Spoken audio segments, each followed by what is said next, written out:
good to be with you. So you told a group of pastors recently that if Trump wins Iowa and New Hampshire, where he already enjoys a substantial lead, there is a, quote, very good chance he could be unstoppable and be our nominee.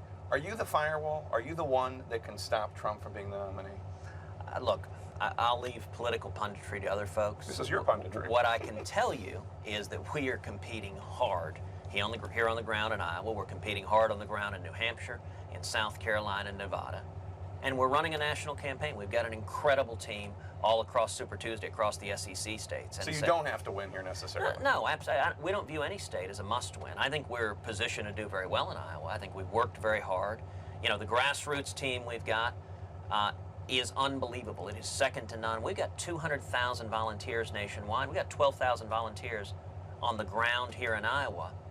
And tomorrow, we will complete what's known as the full grass league. We will have been to all 99 counties in the state of Iowa. We will have stood in front of the men and women of Iowa and simply asked for their support, looked them in the eyes and asked for their support. I think that's what it takes to win Iowa, but we're going to find out tomorrow night. It's gotten heated between you and the frontrunner Donald Trump in recent weeks, and you've expressed your concerns about him. I know he attacked you first, for the record, but you have since counterpunched and talked about your concerns. In retrospect, should you have made your concerns about his, in your view, New York values, his support for partial birth abortion and more earlier, do you think? Well, listen, there's a phase to any campaign. You know, a month ago, Donald was telling everyone how much he liked me and how much I was his friend. And then his poll numbers started falling and ours started rising. And now I wake up every day and look at my phone and discover what new insult he has launched out. There've been a lot. And they're always interesting. I will give him credit that when he insults someone, it's always memorable and colorful. But, you know, my approach has been I'm not going to respond in kind. So I don't intend to insult Donald Trump. I'm not going to engage in personal attacks. No matter what he says, I like Donald. I will continue to praise him as bold and brash. Now, I do think policy differences are fair game. I do think pointing out that he and I have very, very different views on questions like life and marriage and religious liberty. He and I have very, very different views and records on questions like health care and Obamacare and amnesty. And so all of that is fair game. But I think the people of Iowa deserve more. I think the American people deserve more than just a battle of petty insults. And so I don't intend to play that game. As you point out, there have been a lot of policy differences you've been highlighting with your opponents. Lately, you've been focusing more on Marco Rubio, who trails you in the polls here, but some say he has momentum. He, this weekend, said that your campaign is being deceitful about his record. Why should voters pick you over Marco Rubio, and why are you better to go after Hillary Clinton in November than Rubio? Well, listen, I think the central question in this primary is trust. We are tired of being burned. We keep having politicians who sound great on the trail and they don't do what they said. If you look at when Marco and I both ran for Senate, when Marco ran in Florida, he promised the men and women of Florida he would lead the fight against amnesty. In Texas, I promised the men and women of Texas I would lead the fight against amnesty. We made the identical promises. But when we got to Washington, he and I made very different decisions. He decided to break the promise he made to the people who elected him. And he joined with Chuck Schumer and Harry Reid and Barack Obama. And not only did he not lead the fight against amnesty, but he led the fight to pass amnesty. It was the Rubio-Schumer amnesty bill. It didn't secure the border. It made it easier for Obama to bring in tens of thousands of Syrian refugees without mandating any background checks. That's a serious national security risk.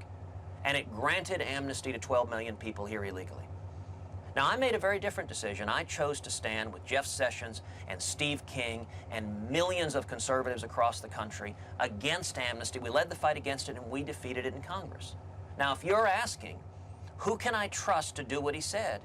The fact that on his signature issue, Marco broke his promise to the American people is significant. That would be like me coming to Washington and suddenly discovering I was for Obamacare.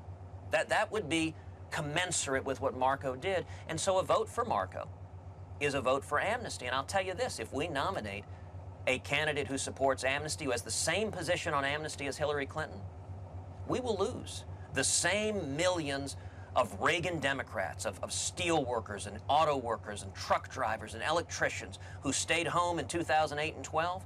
they'll stay home in 2016. We've got to be fighting for the working men and women of this country, and Amnesty takes their jobs and drive down their wages. We've got to be on behalf of the working men and women of this country. Rubio's response to that, obviously, is that you offered an amendment that would have provided a path to legal status, not citizenship, but a path to legal status. Yeah, and his response is false. The amendment I offered was 38 words. It was one sentence. And it said nobody here illegally will ever be eligible for citizenship, period. Didn't say a word about legalization. And the differences are very clear now. Marco supports amnesty, he supports legalization, and he supports citizenship today as a presidential candidate. I oppose amnesty, I oppose citizenship, I oppose legalization. And, you know, Jake, I'll give you another difference, which is I had pledged on day one to rescind every single illegal and unconstitutional executive order issued by Barack Obama. That includes President Obama's illegal amnesty. Marco has gone on Univision in Spanish and told Jorge Ramos he will not repeal, he will not rescind Obama's illegal executive amnesty on day one. He says you can't do it overnight, and he won't do it. Now, that's a sharp difference. That's not a personal difference. It's not a personal insult. It's just a difference in policy. And by the way, Marco's support for amnesty goes back many, many years when he was Speaker of the House. In Florida. In Florida, he led the fight to provide in-state tuition for illegal aliens. I disagree with him on that. He's entitled to have that view, but he doesn't get to try to convince the voters that his position is different from what his record is. And for anyone who says, well, gosh, how do I know who's telling the truth? I would suggest you look to what Jeff Sessions and Steve King and Rush Limbaugh and Mark Levin say. Every one of them says Marco Rubio led the fight for amnesty and Ted Cruz led the fight against it. You know, Jeff Sessions in Alabama said if it weren't for Ted, the Rubio-Schumer Gang of Eight amnesty bill would have passed. And that's a difference that matters. And I would note, during that whole battle, Donald Trump was nowhere to be found. Let me ask you one final question. The debate. Yeah. You were obviously took a lot of heat from the fellow candidates on the stage, and your campaign argues it was an establishment audience. It was not an audience that were a bunch of Cruz supporters. Do you think that Donald Trump didn't participate in the debate because he wanted you to be the target, or do you think it was because he didn't like Megyn Kelly or Fox News or whatever? Look, I don't think it was because he was afraid of Megyn Kelly. I think it was because Donald did not want his record challenged. It's the same reason, actually, that Donald engages in insults, because he can't defend his substantive record. His position on health care is the same as Bernie Sanders. They both support socialized medicine, expanding Obamacare to put the government in charge of our health care. His position on cronyism and corporate welfare is the same as Barack Obama. He supported Obama's TARP bailout of the big Wall Street banks. He supported Obama's stimulus, said it should be larger. And so, you know, look, I think it was a real mistake for Donald not to show up at the debate. I think anyone who wants to win the state of Iowa owes the people of this state the respect to show up at the Iowa debate to answer the questions. I get that it is unpleasant to have your record subject to scrutiny, to be potentially criticized, but this is a job interview. You know, if I was coming to work for you, Jake, if I was interviewing with you and I called you up and said, I'm not willing to show up at the job interview, you wouldn't hire me. And I think that's what Donald said to the people of Iowa, that he wasn't willing to submit to the scrutiny. And I think that's a mistake. What I am doing every day is asking the men and women of Iowa, examine my record, pray on this, and I'll tell you, if conservatives come out tomorrow night, Monday night at 7 p.m., if conservatives come out, we're going to win, and we are bringing together a grassroots army, person to person, friend to friend, pastor to pastor, Iowan to Iowan. That's how you win the state of Iowa. All right, well, good luck. Thanks so Thank much you, for Jake. doing this. Appreciate it.